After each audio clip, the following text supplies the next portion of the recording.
রাজধানীর মধ্যবাড্ডায় গুলশান থানা বিএনপির যুগ্ম আহ্বায়ক কামরুল আহসান সাধনকে গুলি করে হত্যা করেছে দুর্বৃত্তরা।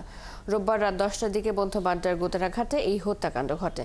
বাড্ডা থানার ওসি সাইফুল ইসলাম জানান, গুদারাঘাট 4 নম্বর গলিতে আরো কয়েকজনের সাথে বসেছিলেন কামরুল আহসান সাধন।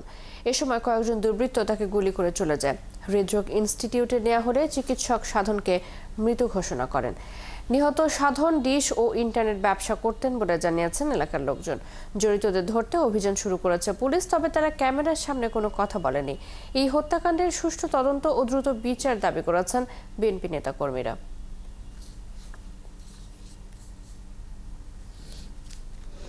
আঙ্কেল একাই শুয়ে উনি একটু ছটফট করতেছে, কেউ ধরতেছে না। তো আমরা সঙ্গে সঙ্গে ওনাকে রিস্কে নিয়ে হসপিটালে নিয়ে গিয়ে ওখানে ডাক্তার একটু বলতেছে হ্যাঁ উনি এখনও বেঁচে আছে, আপনারা তাড়াতাড়ি বড় হাসপাতালে নিয়ে যান, এবং ওনারা সরকারি অ্যাম্বুলেন্স ডেকে দিছে। আমরা সরকারি অ্যাম্বুলেন্সে করে আমরা নিয়ে আসছি এখানে। এরকম কোনো ঘটনা নাই, ওই আমাদের বলছে যেটা নিয়ে আমরা ডাউট করতে পারি যে আর কোনো প্রিভিয়াস শত্রু বা এই ধরনের কোনো ঘটনা ঘটতে পারে।